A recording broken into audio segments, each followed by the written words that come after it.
안녕하세요. 이치맨의 안철준입니다. 자, 오늘 도둑맞은 집중력 지난 시간에 이어서 두 번째 리뷰의 시간 가지도록 하겠습니다. 지난번 첫 번째 영상 보지 않으신 분들은 여기 꼭 한번 보시고 들어오시는 걸 추천드립니다.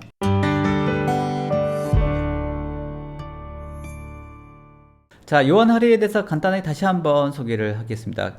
저널리스트이고 굉장히 유명합니다. 기본적으로는 우리의 집중력이 적극적으로 어떤 요인에 의해서 도둑맞고 있다. 이거를 어떻게 분석해야 되고 어떻게 해결해야 되는지에 대한 내용이다. 이렇게 생각하시면 될 것 같고, 여러분들의 집중력과 또 여러분들이 뭔가 효과적으로 일을 하는데 관심이 있으신 분들은 조금 더 오늘 내용들이 관심이 있으실 것 같고 도움이 될 걸로 생각합니다. 집중력을 저하시키는 사회적인 요인, 특히나 소셜 네트워크라든지 이런 SNS 테크 기업들이 어떻게 우리의 집중력을 적극적으로 뺏어가고 있는지에 대해서 설명을 드렸고요. 그것은 이들이 나빠서가 아니라 그들의 비즈니스 모델 자체의 어떤 문제였다라고 말씀을 드렸지 않습니까? 물론 개인의 노력이 필요하겠습니다만 단순히 개인의 노력만으로는 이런 것들을 이루기가 어렵다라고 하는 겁니다. 자, 우리 문화에서 다이어트를 통해서 살을 뺀 사람의 95%가 1년에서 5년 사이에 예전의 몸무게로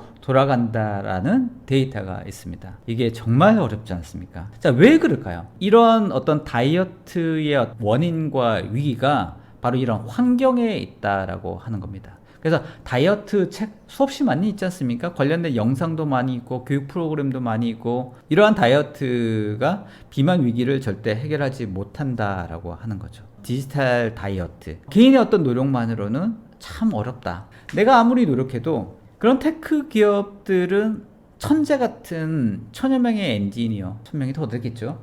이런 엔지니어 뒷단에서 우리의 어떤 노력을 무력화시키고자 하는 수없이 많은 노력들을 행하고 있다. 개인이 아무리 노력한다고 해서 천여 명의 천재 같은 엔지니어를 이길 수 있겠습니까? 불가능하다는 거죠. 불가능하다. 악해서가 아닙니다. 그들은 자기의 비즈니스 모델과 자기들의 업에 충실한 사람들이에요. 이 비즈니스 모델 자체가 문제인 거지. 자, 커먼 그라운드 프로젝트라고 하는 게 2020년에 대외적으로 공개가 되었습니다. 페이스북 내부에서도 그런 고민이 있는 거예요. 이 사람들이 너무나도 이 소셜 네트워크에 집중하는 사람들이 있어서 사회적인 그 악 영향이 발생하는 부분들이 있으니까 이거를 내부적으로 한번 잘 검토해서 한번 원인과 대책을 한번 세워보자라고 하는 그런 프로젝트였던 거죠. 커먼 그라운드 프로젝트라고 내부적으로 비밀리에 진행했던 건데, 이게 이제 외부에 오픈이 된 거죠. 우리 알고리즘은 분열에 이끌리는 인간 두뇌의 특성을 이용하고 있으며, 이를 그대로 놔둔다면 페이스북은 사용자의 관심을 끌고 플랫폼에 머무는 시간을 늘리고자 점점 더 분열적인 콘텐츠를 쏟아내게 될 것이다 라고 정리를 하고 있습니다. 또 이렇게 얘기했죠. 우리의 추천 시스템이 문제를 키운다. 유일한 출구는 반성장 전략을 채택하는 것, 즉 의도적으로 규모를 줄이고 돈은 덜 벌지만 세상을 망가뜨리지 않는 사업이 되기로 선택하는 것이다 라고 이 커먼 그라운드 프로젝트의 결과 리포트가 마무리되고 있다는 거죠. 하지만 저커버그 이 연구 결과를 무시했습니다. 그럼에도 불구하고 회사를 성장시켜야 되고 비즈니스 모델, 사람들이 여기 이 플랫폼에 더 많은 시간과 더 많은 콘텐츠를 소비할 수 있도록 만들어주는 이 비즈니스에 더 포커스를 하게 됩니다. 왜 우리는 페이스북, 인스타그램을 또 유튜브를 끊지 못하는 걸까요? 개인의 힘으로는 이거를 커버할 수 있고 극복하기가 너무너무 어렵기 때문입니다. 돈은 덜 벌지만 세상을 망가뜨리지 않는 형태로 사업 모델을 바꾸는 거, 회사가 그렇게 변할 수 있을까요? 절대 변하지 않는다는 겁니다. 그래서 규제가 필요하고, 그래서 연대가 필요하고, 사회적인 압력이 이 기업들의 비즈니스 모델을 바꿀 수 있도록 계속해서 푸시하는 것, 이런 사회적 운동이 필요하다, 이런 연대가 필요하다라고 얘기를 합니다. 그 밖에도 다양한 집중력 저하의 요인들이 있습니다. 그 중에 하나가 바로 스트레스라든지 만성적인 각성 때문에 발생한다라고 이 책에서는 다른 챕터에서 얘기를 하고 있습니다. 점점 더 스트레스가 많아지는 세상으로 바뀌고 있지 않습니까? 예전보다는 훨씬 더 복잡해지기 때문에, 또 다양해지기 때문에, 또 하나는 너무 빠른 변화가 발생하기 때문에 이런 상황들이 어떤 개인에게는 큰 스트레스로 오고 있는 거죠. 상대적인 박탈감. 절대적인 기준으로 봤을 때는 사실은 이제 못 먹고 못 입고 하는 분들은 이제는 예전보다 확실히 없고 거의 없다고 볼 수 있을 만큼 이제 좋아졌는데요. 그럼에도 불구하고 사람들이 지금의 삶의 상황을 만족해 하느냐? 또 그건 아닌 것 같습니다. 외려 그 비율은 예전보다 더 그 불만족의 비율은 더 높아지지 않았나? 어떤 상대적인 박탈감이 예전보다 더 커졌기 때문인데, 인지할 수 있는 정보가 많아졌기 때문에 아마 더 그런 박탈감과 스트레스가 올라가지 않았나 싶습니다.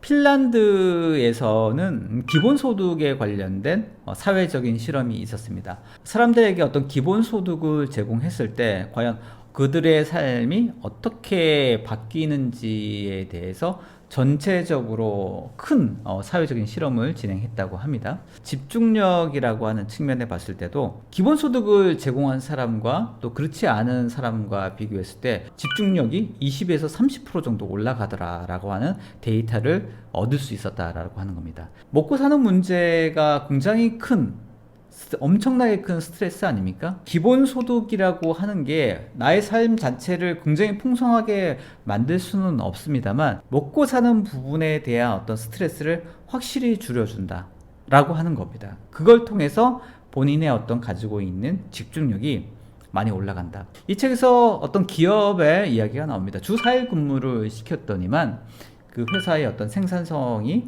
확 올라가더라라고 하는 거죠. 주 4일 근무라고 하는 것이 개인의 어떤 삶을 더 풍성하게 만들 수 있는, 당연히 그런 부분도 있습니다만, 기업의 입장에 봤을 때도 업무 효율을 올릴 수 있는 그런 바로 방향이 되더라는 거죠.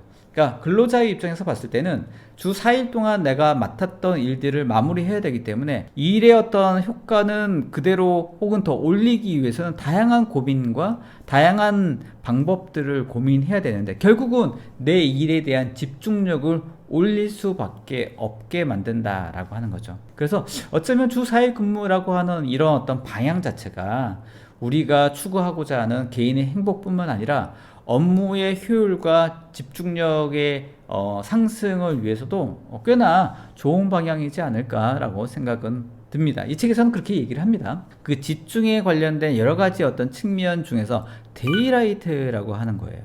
자, 데이라이트가 뭐냐면 결국은 햇빛 생각하면 되지 않겠습니까? 그쵸? 전체적으로 나를 조망하는 그런 힘, 그런 집중력이라고 생각하시면 될 것 같아요. 내가 어떤 일에 대해서 확실하게 집중하는 그것도 집중력, 라이트이긴 하지만, 전반적으로 내가 어떻게 살고 있고 내 주변 환경이 무엇이고 나는 누구인지 등등 근본적인 질문들을 조금 더 정확하게 인식하기 위해서는 내 주변을 다 밝게 만들어줘야 하는 데이라이트라고 하는 집중력도 필요하다라고 합니다. 이 데이라이트가 약해졌을 때 어쩌면 우리의 어떤 자아라고 하는 것들이 점점 분열돼서 내가 누구지? 정작 내 자신이 누구인지 모를 수 있는 그런 상황들이 맞닥뜨릴 수 있다라고 하는 겁니다. 그 산만함, 그렇게 집중력의 저하, 데이라이트의 저하가 근본적인 문제이지 않을까라고 하는 거죠. 이 책의 저자는 스타디움 라이트라고 하는 부분들도 추가적으로 강조합니다. 개인의 화두, 개인의 어떤 문제로 치부될 수 있고 포커스할 수 있는 우울증, 또 그런 중독의 문제라든지, 그리고 이렇게 집중력의 문제조차도 사회적인 이슈와 사회적인 환경에 의해서 지배받고 침탈받고 있기 때문에 이거를 극복하기 위해서 개인의 노력뿐만 아니라 연대의 힘이 필요하다. 그러니까 스타디움 라이트라고 하는 거는 그렇잖아요. 운동장을 비추는 그런 빛이지 않습니까? 많은 사람들이 있는 환경을, 그러니까 나 혼자가 아니라 수많은 내가 합쳐져서 우리의 집중력을 되찾기 위해서 열심히 싸워야 된다고 얘기를 합니다. 엄청나게 빨리 변하는 시대입니다. 하지만 우리는 어쩌면 빠른 삶을 원하지 않을 수 있고 그렇지 않지 않습니까? 우리가 원래부터 이렇게 빠른 삶을 원했던 건 아니지 않습니까? 어쩌면 우리는 천천히 우리 삶을 의미하면서 나아가게끔 만든 그런 존재라고 생각되고, 그런 어떤 근본적인 것들을 찾아야 되지 않을까. 자, 지금까지 도둑맞은 집중력 요한 하리의 책을 1부, 2부에 걸쳐서 정리를 간단히 해드렸습니다. 흐트러지고 또 망가져가고 있는 집중력을 어떻게 극복할 것인지에 대한 다양한 사례도 풍성하고요. 우리의 집중력이 어떻게 강력하게 도둑맞고 있고, 또 이건 어떻게 지켜낼 것인지에 대해서 얘기한 책, 요한 하리의 도둑맞은 집중력 추천드립니다. 치면 좋아요, 구독해 주시고 다음에 더 좋은 내용으로 또 좋은 책으로 또 인사드릴 수 있도록 하겠습니다. 감사합니다.